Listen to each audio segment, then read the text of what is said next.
All right, man. Fueled by Craft. I got the big boy with me today. Another episode. Thank you guys for all the engagement so far, the subscribers, the likes, the comments, reposting the podcast. I appreciate all those things. I don't got too much time, so I'm gonna cut right to it. I wanted to talk about the quarterback situation in Cleveland and what they got going on in Cleveland as a whole. As of today, the Shedeur Sanders preseason debut was yesterday. He played a great game, man. Not to my surprise, I anticipated him having a really good game. It was just really dope to see him actually, go out there and shut the haters up and prove the haters wrong.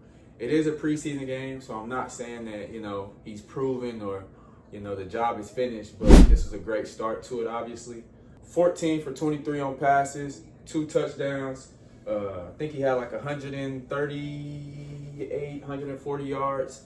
Didn't play the whole game, so that was a pretty good showing. No turnovers. It was really impressive, to be honest. Cleveland, please don't be dumb. Cleveland, you cannot afford to be dumb again. Earlier this year, the NFL draft happened. Cleveland had the number 2 overall pick, but they decided to trade back to the number 5 spot with the Jacksonville Jaguars. Now, hindsight is 2020, so they get an extra first-round pick next year, if I'm not mistaken. So we'll see how that pans out. But I don't think there's a player coming out next year that had the talent level or the ceiling of a Travis Hunter. So that made no sense. Outside of Jerry Jeudy, that wide receiver room was kind of shaky in Cleveland.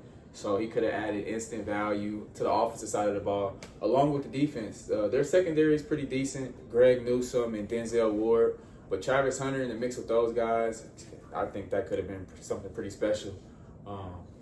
Now, I do think that the Cleveland Browns wanted to keep Myles Garrett happy, and with doing that, you go get him somebody in the trenches, and Mason Graham, who I think is a really good football player, and I think he'll do really good. But it just doesn't make sense why you would trade out of that number 2 pick or pass up on a player like Travis Hunter to go get a Mason Graham. But we'll see if that works out for them. Just to touch on Shedeur's performance and how I think he performed, I think he had a really solid game coming off the back. If I had to give it a letter grade, I'm giving it an A off the strength of coming out of training camp. He was listed as QB4 just not even a week ago. So the bottom of the depth chart, at that point, you're fighting for a spot on the roster. Now, he was drafted in the 5th round, and I have my opinions on that. But nevertheless, drafting in the 5th round usually means when that first depth chart comes out, you will be at the bottom until you prove yourself some more. I think this was a great start for Shedeur to prove himself and why he should be higher on the depth chart. Active quarterbacks they have on their roster. They just recently signed Tyler. They got Joe Flacco, Kenny Pickett, Dylan, and they still have Deshaun Watson, which I think some people are forgetting. Now, he is hurt for the whole season, but he's still on the books. So, that's about 6 quarterbacks that they got. I can't imagine that they'll keep all of them, so somebody's got to get cut. And I hope it's not Shedeur, man. He played really solid last night.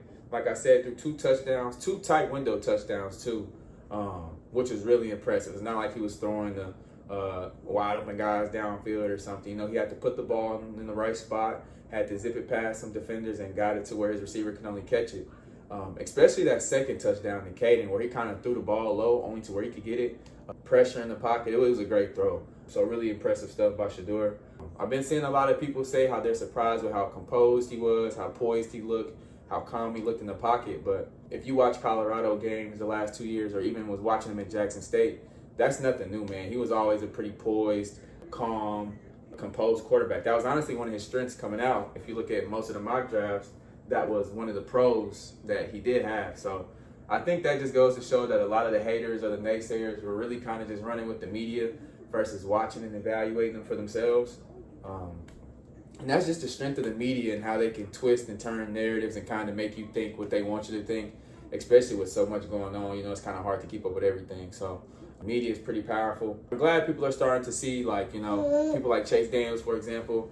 He made a really good video about Shedeur Sanders and really went into depth about, how impressive his throws were, and how good of a performance he had as a whole. So go check that out if you haven't seen it. Really good video. If you're into that type of stuff, I'll definitely check it out. So Cleveland, man, with this performance from Shedeur Sanders, I think that just makes things even more confusing in that quarterback room. simply because I think Joe Flacco, off the strength of just being an OG and having history with that team, he's going to start week 1, I would imagine, especially with him not even suiting up for the preseason. So I can see Joe Flacco taking that QB1 spot, and I'm not mad at that. I think that's well deserved, especially if he's on his way out. They play Baltimore week 2. So I would imagine Joe will start for that game as well. Pretty interesting as far as I'm really interested to see like when the season starts, where they'll have Shedeur on the depth chart. Now I don't think this one performance just solidifies him as the quarterback 2. I think he still has to prove it. Coach Kevin Stefanski did say that Shedeur Sanders is going to get plenty reps in their next preseason game against Philly, so I'll definitely be watching that. But I mean, just the amount of eyes that Shedeur Sanders pulls in and the pressure doesn't get to him, he still plays his game, I think is a huge green flag, especially when you're wanting to build a team. Those are the guys that I think you want leading your team, guys who don't get rattled, guys who know, who love the game and keep football, and ultimately the goal is to win, which you'll be surprised at how many guys are me guys and don't put the team first, despite the noise and all the outside distractions. And he does a really good job at handling all the outside noise, all the distractions. Gives great answers to the media. So I think he'll be fine, to be honest. I don't think he'll let the trolls or any of the bad media get to his head and throw off his game. During training camp, they had him throwing to equipment guys, man. Like, he was not set up for success as far as being a quarterback for the Cleveland Browns. I feel like they did very little to help him. Had him throwing to equipment guys, getting no reps in practice. And for him to go out there and start a preseason game, throw 2 touchdowns, move the chains, I think that is a huge green flag. And shout out to Mel Kiper, because he was like the only guy, honestly, in the main media, I feel like, that was feeling the same way I felt as far as like why Shedeur is falling to the 5th round, how it doesn't make sense, how all these other quarterbacks are getting taken before him. So shout out to Mel Kiper for, defending Shedeur, and shout out to him for seeing it how we saw it and calling it how it is. Some of those media guys could have felt the same way, but I don't know, maybe they're scared to go up there and defend Shedeur because of the backlash they could get, and I'm sure the big companies wouldn't like that or allow it. So I'm glad that Mel stood on business there. I don't say it bothers me because I don't care. I don't know these guys personally. But one thing that I find like weird or strange are guys like Cam Newton, who received backlash his whole career, was just in the media and receiving backlash for his thoughts on Jalen Hurts, and for him to kind of go out and be negative towards Shedeur and say how Deion is a distraction, this, that, and the third. It's just weird, man. He's starting to rub me the wrong way, to be honest. Cam Newton, you see these players get out the league and, they just start to seem really bitter, and I don't know what that's about. I didn't read too much into it.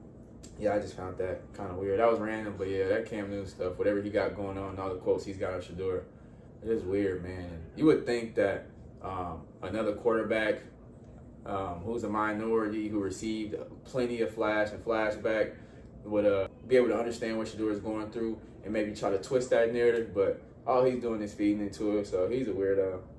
He's lame. That nigga weird, bro. Like I said, man, this wasn't gonna be too long of a video. I'm finna kick it with my son, but I just had to come up here and talk about my opinions on Shedeur real quick. I think he'll do a great job. I think he's gonna be fine as long as he's consistently given the opportunities. I think Shedeur will be fine as long as he's consistently given the opportunities to show that he can be an NFL quarterback. Like I said, Cleveland, don't be dumb again this offseason. Like I said, Cleveland, don't be dumb again. You already passed up on Travis Hunter in this past draft. Your future quarterback is in the room. He's your 5th round pick. Take advantage of it. And in 5 years from now, we could be calling this the steal of the draft, man. So I'm expecting good things from Shedeur Sanders as long as he's given the opportunity in Cleveland. Appreciate y'all for liking, watching, subscribing. We're going to lock in, man. So, feel about Kraft. What you got to say, brother? Peace.